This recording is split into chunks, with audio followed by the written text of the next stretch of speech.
নমস্কার, শুভ সন্ধ্যা। শান্ত টিভির পর্দায় মুহূর্তে রয়েছে আমি দীপান্বিতা। চোখ রাখবো বিস্তারিত সংবাদে। বিরোধীরা সংবিধান পরিবর্তনের নাম করে মানুষকে বিভ্রান্ত করছে। সংবিধান কখনো পরিবর্তন করা যায় না, তারা মানুষকে ভুল বোঝানোর চেষ্টা করছে। রবিবার 46 নং সুরমা কেন্দ্রে বিজেপি প্রার্থী কৃতি সিং দেববর্মনের সমর্থনে নির্বাচনী জনসভায় বক্তব্য রেখে কথা বলেন মুখ্যমন্ত্রী ডক্টর মানিক সাহা। সংবিধান কখনো পরিবর্তন করা যায় না, কিন্তু বিরোধীরা বলছে এনডিএ সরকার যদি পুনরায় ক্ষমতায় আসে তাহলে সংবিধান রক্ষা হবে না। এভাবে মানুষকে ভুল বোঝানোর চেষ্টা বিরোধীদের পক্ষ থেকে করা হচ্ছে। রবিবার বিজেপি প্রার্থী কৃতি সিং দেববর্মার সমর্থনে নির্বাচনী জনসভায় বক্তব্য রেখে একথা বলেন মুখ্যমন্ত্রী ডক্টর মানিক সাহা। তিনি বলেন, এ লোকসভা নির্বাচন অত্যন্ত গুরুত্বপূর্ণ। আগামী দিন এ ভারতবর্ষ কোন দিকে যাবে এবং দেশের দিকে নির্দেশনা কি হবে তার জন্য এ নির্বাচন। বিশেষ করে যে গ্যারান্টির কথা বলা হচ্ছে সে গ্যারান্টি হল নরেন্দ্র মোদীকে তৃতীয়বার প্রধানমন্ত্রী হিসেবে নির্বাচিত করার জন্য এ নির্বাচন। মুখ্যমন্ত্রী বলেন, প্রধানমন্ত্রী নরেন্দ্র মোদী নির্বাচনী প্রচারে এসে স্বামী বিবেকানন্দ ময়দান থেকে বলে গেছেন, গত 10 বছরে বর্তমান সরকার যা করেছে সেটা হলো একটা টেলার, পিকচার বাকি আছে এবং নরেন্দ্র মোদীকে বিশ্বের রাষ্ট্রনেতারা অন্য চোখে দেখেছেন। ভারতবর্ষ আজ এমন এক জায়গায় পৌঁছে গেছে যেখানে বলা হচ্ছে আগামী দিন ভারত বিশ্ব বন্ধু স্থান প্রধানমন্ত্রী নরেন্দ্র মোদীর নেতৃত্বে ধাবিত হবে। মুখ্যমন্ত্রী আরও বলেন, প্রধানমন্ত্রী নরেন্দ্র মোদী বলেছেন, উত্তর পূর্বাঞ্চলের উন্নয়ন না হলে দেশের উন্নয়ন হবে না, তাই অ্যাক্ট ইস্ট পলিসি গ্রহণ করেছে। পাশাপাশি কেন্দ্র সরকার, রাজ্য সরকার এবং তিপ্রামথার মধ্যে ত্রিপাক্ষিক চুক্তি হয়েছে। এতে করে এক শান্তির পরিবেশ সৃষ্টি হয়েছে। আজকে G20তেও মাননীয় প্রধানমন্ত্রীজিকে আমরা দেখেছি। সারা পৃথিবীর রাষ্ট্রনেতারা এখন মাননীয় প্রধানমন্ত্রীজিকে একটা অন্য চোখে দেখছেন। আজকে ভারতবর্ষ এমন এক জায়গায় গেছে যেখানে বলা হচ্ছে যে আমরা আগামী দিন যে বিশ্ব বন্ধুর যে স্থান মাননীয় প্রধানমন্ত্রীজির নেতৃত্বে নিয়েছে সেই দিকে আবার দাবিত হবে, সেটাই আমাদের যে ইচ্ছা, সেই দিকে আমাদের আগামী দিনে সেই দিকে আমরা প্রভাবিত হব। বন্ধুগণ, আমরা দেখেছি আগে যে আমাদের দেশের মধ্যে যেখানে নিরাপত্তা সুরক্ষার প্রশ্ন, আমাদের এখানে পাকিস্তানের যে টেররিস্টরা আমাদের সোলজারদের গলা কেটে ভারতবর্ষে ফেলে রাখত, নিশ্চয় আপনাদের মনে আছে। সেই জায়গায় বিভিন্ন জায়গায় জম্মু কাশ্মীর বিভিন্ন আমাদের সেই বোম্বাইয়ের ঘটনা আপনারা মনে আছে, নর্থ ইস্টের ঘটনা মনে আছে। আয়োজিত তিনি নির্বাচনী সভায় এছাড়াও উপস্থিত ছিলেন মন্ত্রী টিঙ্কু রায়, বিধায়িকা স্বপ্না দাস পাল সহ অন্যান্য নেতৃত্বরা। শান্ত টিভি। 2018 সালের পর রাজ্যে প্রকৃত উন্নয়ন শুরু হয়েছে, আর 2014 সালের পর থেকে ভারতবর্ষের প্রকৃত উন্নয়ন চলছে। রবিবার বিজেপি প্রার্থী কৃতি সিং দেববর্মনের সমর্থনে যুবরাজনগর বিধানসভা এলাকায় উপতাখালী গ্রাম পঞ্চায়েতের মাঠে আয়োজিত নির্বাচনী সমাবেশে বক্তব্য রেখে একথা বলেন মুখ্যমন্ত্রী ডক্টর মানিক সাহা। আগামী 26শে এপ্রিল ত্রিপুরা রাজ্যে হতে চলেছে দ্বিতীয় দফা নির্বাচন। নির্বাচনে বিজেপি দলের প্রার্থী কৃতি সিং দেববর্মা।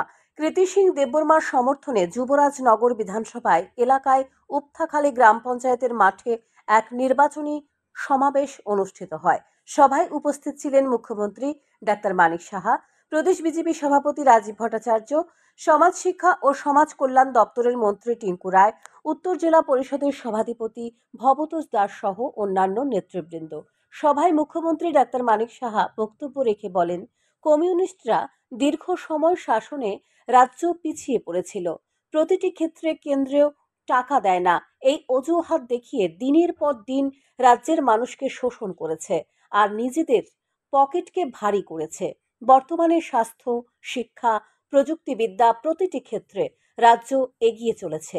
যেসব যুবক যুবতীরা নিরাশ হয়ে বসেছিল, আজ তাদের প্রচেষ্টায় রাজ্য ভারতবর্ষে একের পর এক শিরোপা অর্জন করে চলেছে। মুখ্যমন্ত্রী এদিন সমালোচনা করে আরও বলেন, বামফ্রন্ট আমলে মানুষের মানসিকতাকে এমন অবস্থায় নিয়ে গিয়েছিল যে একেবারে মানুষ নেগেটিভ চিন্তা করতে করতে তলানিতে গিয়ে পৌঁছেছিল। 2018 সালের পর রাজ্যে প্রকৃত উন্নয়ন শুরু হয়েছে, আর 2014 সালের পর থেকে ভারতবর্ষের প্রকৃত উন্নয়ন চলছে। সুতরাং রাজ্য ও দেশের সার্বিক উন্নয়ন এবং মানুষের প্রকৃত উন্নয়ন করতে হলে আগামী 26শে এপ্রিল দ্বিতীয় দফার নির্বাচনে ভারতীয় জনতা পার্টির প্রার্থী কৃতি সিং দেববর্মাকে বিপুল ভোটে জয়যুক্ত করে মোদীকে তৃতীয়বারের জন্য দেশের প্রধানমন্ত্রী হিসেবে আসীন করার জন্য আহ্বান জানান। কাজে আমাদের আগামী দিনের ফুল পিকচার যদি দেখতে হয়, উনি সেদিন বলেছেন যে এই 2047 সন শুধু নয়, এবারের ইলেকশনের পর আগামী 1000 বছর পর্যন্ত ভারত কোন দিকে যাবে তার যে দিক নির্দেশনা সেটা তৈরি হবে। কি করবে আমরা তো বুঝবে কি ঠিকবে না, সেরকম একটা অশনি সংকেত আমরা দেখতে পেয়েছিলাম। আপনারা সবাই জানেন মিলিজুলি সরকার ইউপিএ চারিদিকে স্ক্যাম, আমাদের সোলজারদের গলা কেটে আমাদের দেশের মধ্যে ফেলে দিত পাকিস্তানের সমস্ত হারমাত বাহিনী। শান্তন টিভি। মিথ্যার উপর স্থান করে কমিউনিস্ট 25 বছর রাজত্ব করেছে ত্রিপুরায়। রবিবার কাঞ্চনপুরে নাইসিংপাড়া কৃতি সিং দেববর্মনের হয়ে নির্বাচনী প্রচারে গিয়ে একথা বলেন প্রাক্তন মুখ্যমন্ত্রী তথা রাজ্যসভার সাংসদ বিপ্লব কুমার দেব।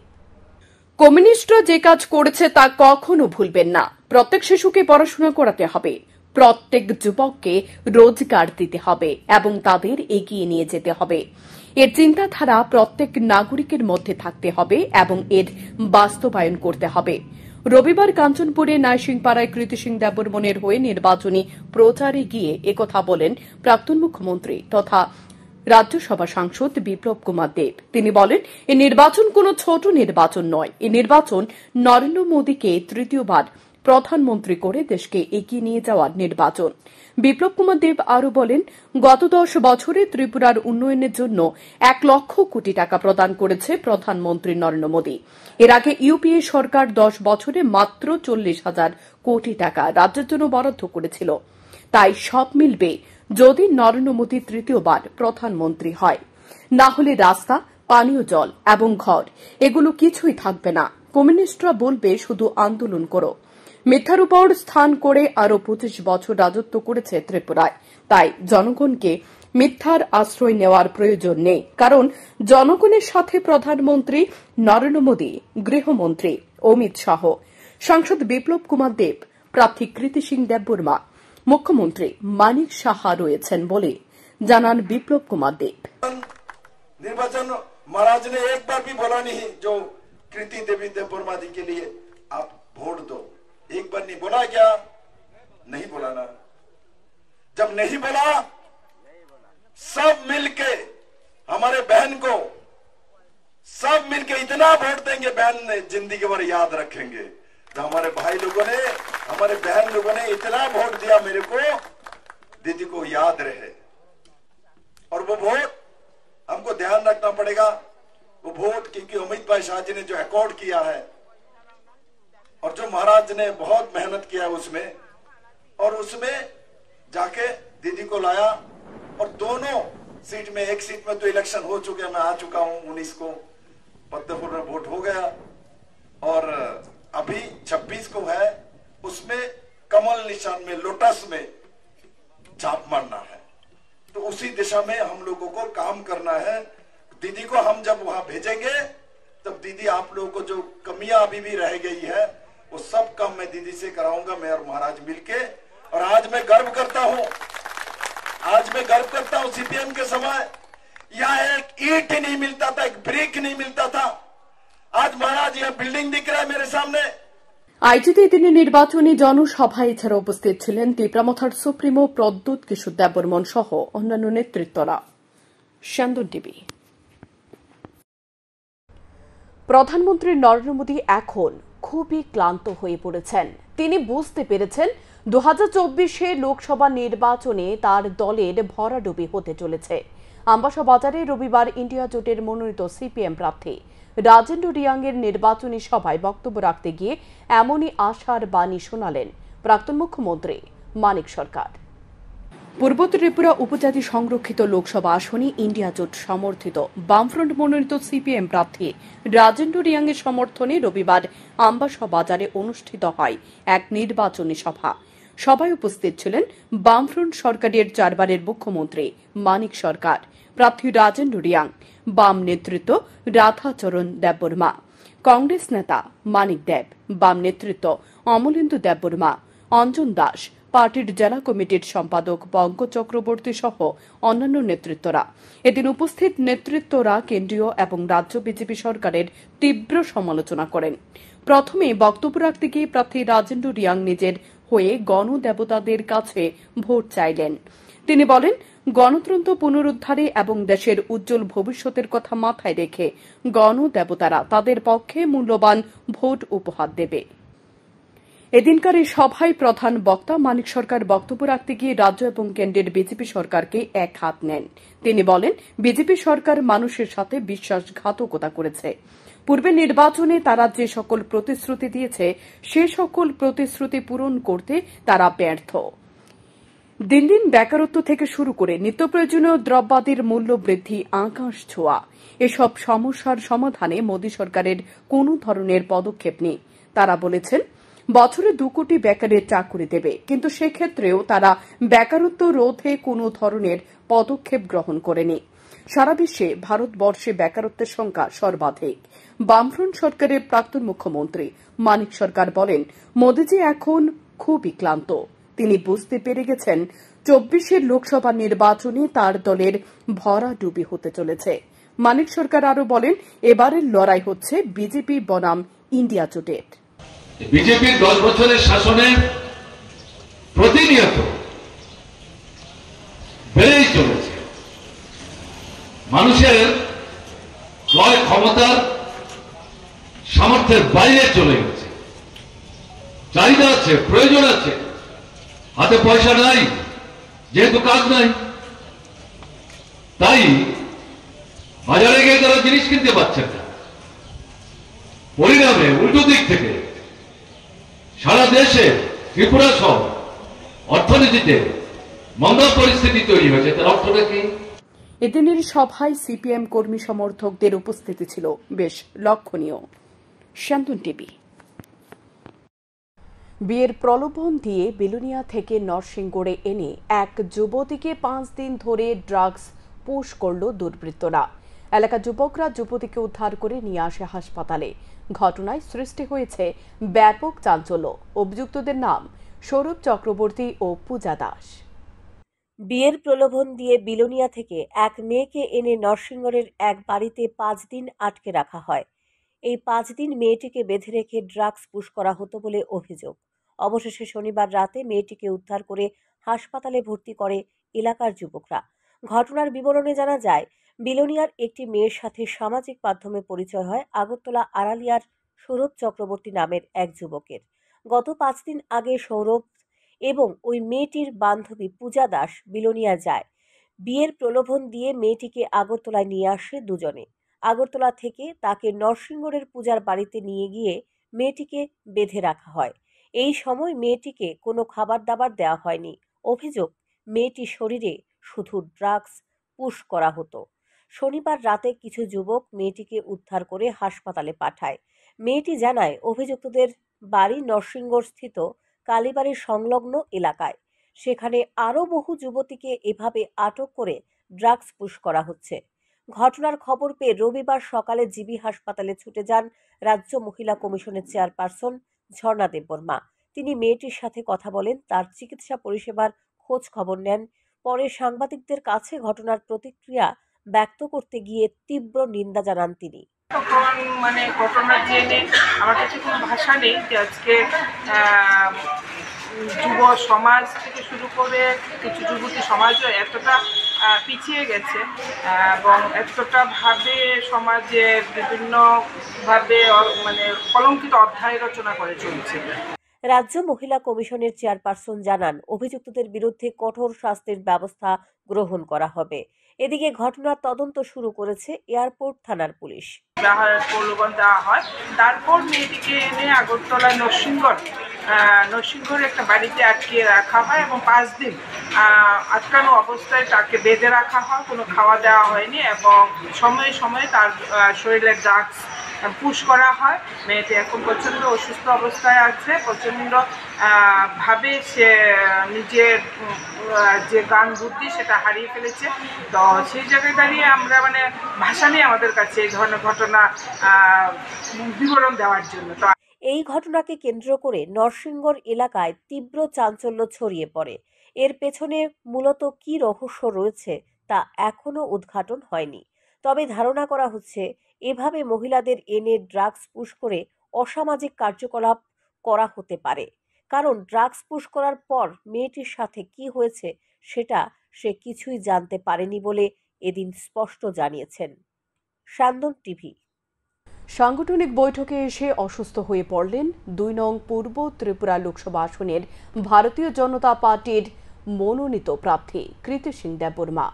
তিনি এদিন তেলিয়ামুড়া নির্বাচনী কাজে যাওয়ার পর অসুস্থ হয়ে পড়েন। আসন্ন লোকসভা নির্বাচনে দ্বিতীয় দফায় ভোটে 2 নং পূর্ব জনজাতি সংরক্ষিত আসনে আগামী 26 তারিখে ভোট অনুষ্ঠিত হবে। এই প্রচার কর্মসূচির অঙ্গ হিসেবে সোমবার বিজেপি তপশিলি জনজাতি সংরক্ষিত 2 নং পূর্ব ত্রিপুরা লোকসভা আসনে ভারতীয় জনতা পার্টি মনোনীত তিপ্রামথা আইপিএফটি সমর্থিত প্রার্থী শ্রীমতী কৃতি সিং দেববর্মন সমর্থনে এক রোড শো অনুষ্ঠিত হতে চলেছে তেলিয়ামুড়ায়।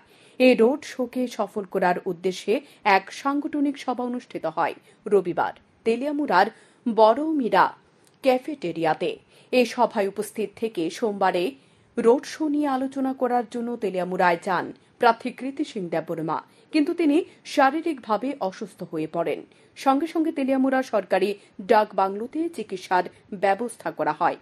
তিনি জানান, সোমবার তেলিয়ামুড়া টাউন হল প্রাঙ্গণ থেকে এই রোড শো শুরু হবে। সেখান থেকে তেলিয়ামুড়া শহরের বিভিন্ন পথ পরিক্রমা করে পুনরায় টাউন হল প্রাঙ্গণে এসে শেষ হবে এই রোড শো।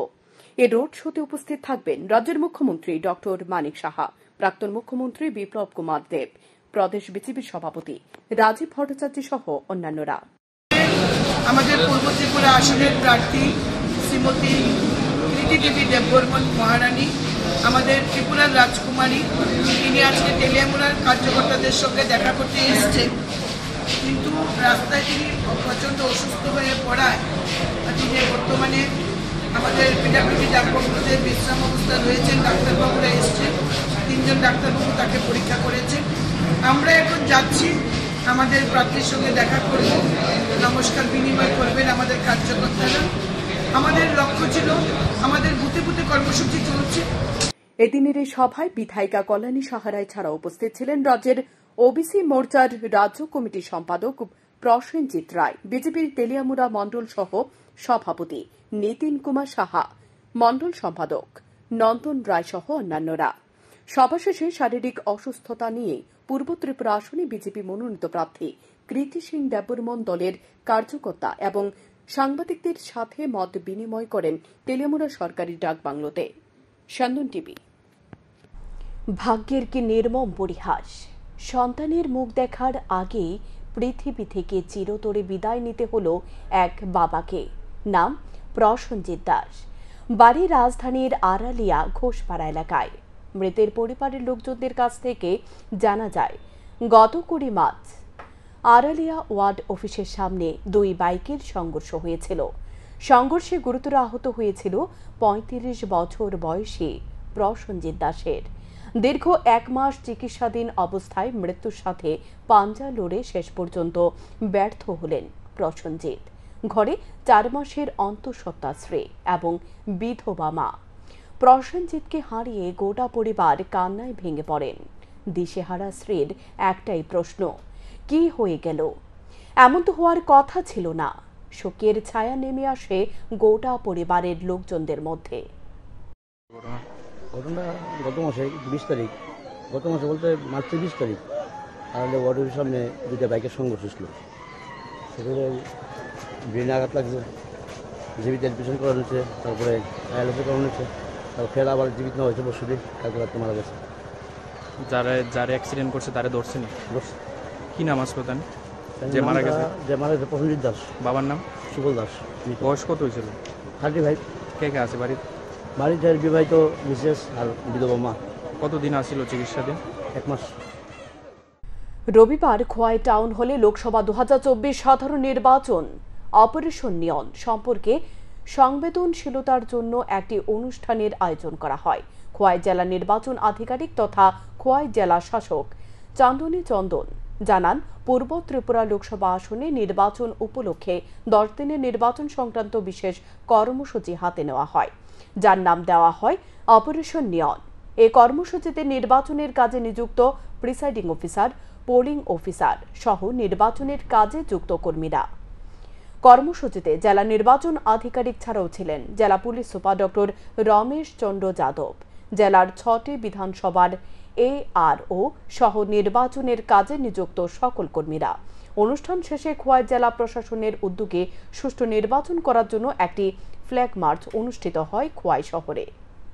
आप सब लोग जानते हैं हर इलेक्शन तो अलग है, तो 26 का जो लोकसभा इलेक्शन है वहाँ पे हमारा डिस्ट्रिक्ट का 100% प्रिपेयर्डनेस इंश्योर करने के लिए हम लोग 10 दिन का एक प्लान लिया था, उसको ऑपरेशन नियॉन नाम दिया था।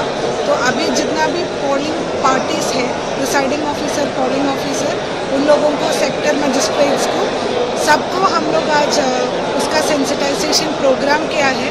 ये मिशन नियॉन का अंदर वो लोगों को क्या क्या करना है उसका डिटेल डिस्कशन आज दिया। রবিবার হেলথ কেয়ার প্রফেশনাল রেজিস্ট্রি ক্যাম্পের আয়োজন করা হয়। আয়ুষ্মান ভারত ডিজিটাল মিশন ত্রিপুরার উদ্যোগে আগরতলা টাউন হলে হয় এই অনুষ্ঠান। এই শিবির থেকে রাজ্যের সমস্ত আয়ুর্বেদিক, অ্যালোপ্যাথিক ও হোমিওপ্যাথিক ডক্টর এবং নার্সদের ডিজিটাল প্রক্রিয়ার মাধ্যমে হেলথ কেয়ার প্রফেশনাল রেজিস্ট্রেশন করা হয়। এর মাধ্যমে ডিজিটাল প্রক্রিয়ায় আরও বেশি সুদৃঢ় হবে বলে অভিমত ব্যক্ত করেন HMR এর ম্যানেজার অমরজিৎ পাল। আমাদের এখানটার মূল লক্ষ্য হলো ডক্টরস আর নার্সের ওদের একটা HPR health care professional registry বলে একটা রেজিস্ট্রেশন হচ্ছে এখানটায়, যেতে প্রত্যেক government, private, normal practitioners, every kind of nurses সবারই এখানটায় রেজিস্ট্রেশন করা হচ্ছে under ABDM, that is Ayushman Bharat digital mission. Thank you. আপনার পরিচয়টা? আমার নাম হলো Amarjit Pal, HMIS manager, ABDM Tripura. এখনকার মতো সংবাদ এ পর্যন্তই। চোখ রাখুন স্যান্দন টিভির পর্দায়। নমস্কার।